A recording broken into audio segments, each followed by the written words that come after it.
My name is Matt VanMilligen, and I am a parishioner at St. Alphonsus. I've been going there for about 10 years. And tell us about your upbringing in the Christian faith. When I became a Christian, I was really excited to just kind of dive in and learn as much as I could about Christianity as possible.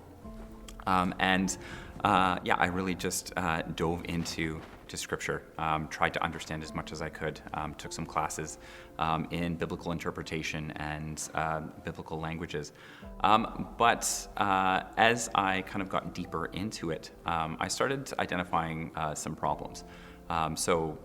In my case, one of the things that I found kind of attractive about Christianity in the first place, or a reason that it made sense to me, is that recognizing that I'm a sinful person. I'm not always the best version of myself, I quickly kind of realized like what is to keep Christianity, or my version of Christianity, to become something that I'm free to just kind of invent or reinvent in accordance with however I'm feeling at the time. I'm imperfect. I'm not a perfect reader of Scripture. So I ran into the problem of authority. Like, how do I know that the things I'm learning, what I'm being taught, is actually true? So that was kind of problem one. Problem two was that I wanted a true encounter with the person of Jesus, but again, the more I read, the more I kind of looked into different traditions. Go out on the street and ask 100 different people who Jesus is, and you'll get 100 different answers. People are inclined to present Jesus through different lenses, through kind of philosophical, psychological, and even when you talk about kind of theological differences, there are 100 different theologies around, who the person of Jesus is. These different pictures of Jesus don't agree. And even where there is kind of agreement or alignment, I ran into the problem that, I don't just want to know about Jesus. I want to know Jesus. And for me, like, knowledge about something is different than knowledge of something. Knowledge of a person is relational. It's direct. I was struggling with these problems. And for me, kind of the solution to these problems was unified in a pretty amazing way in being introduced to the church and being invited into the sacramental life of the church. So, a few years into kind of working through these issues, I had the opportunity to attend a classical liberal arts college. And this, for me, for the first time, was being introduced to a theological tradition before the Reformation. I got a chance to read the Church Fathers.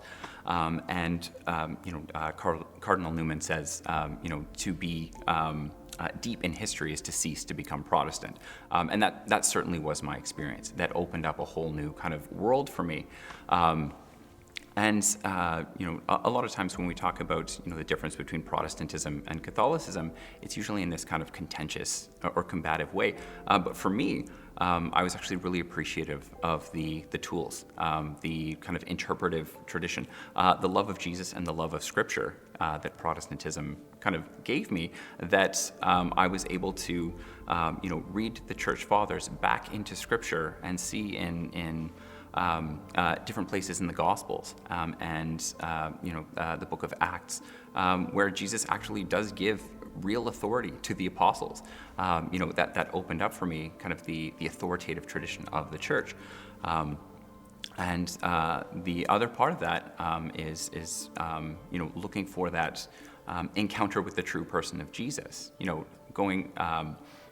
Looking backwards through the interpretive tradition of the church, reading sacred Scripture, reading John chapter 6, and this is what he said, like, unless you eat my flesh and drink my blood, you have no life in you. If you want to be in me, these are the things. That opened up for me kind of the whole sacramental world, and that was a paradigm shift for me. That up until that point, it was easy for me to treat Jesus as an abstraction, as this distant idea, as something I needed to figure out. the opening of the sacramental world, encountering Jesus in the Eucharist, that was that direct, authentic, personal encounter that I had been, looking for in Protestantism that really found its fulfillment in Catholicism. Can you tell us about when you became Catholic? Yeah. What that experience was like? Yeah, so I was received into the church in 2011. I maybe have the opposite of a lot of people's experience. A lot of people go to university and kind of lose their faith. At the time that I was in university, I was studying philosophy. I was encountering all these kind of different ideas, and I just kind of became progressively convinced that Catholicism had, the most accurate way of accounting for the Christian faith, and again, opening up kind of the sacramental life. I said the Eucharist was the main thing that drew me. But being received into the church, being initiated into the sacraments, the sacramental view of life changed every aspect of my life. Certainly, it gave kind of real meaning and significance and, a direct encounter to my relationship with Jesus. But that affects all of my other relationships. That affects, how I relate to my community, to my family, to my spouse, to my kids. It sacramentalizes the whole of life.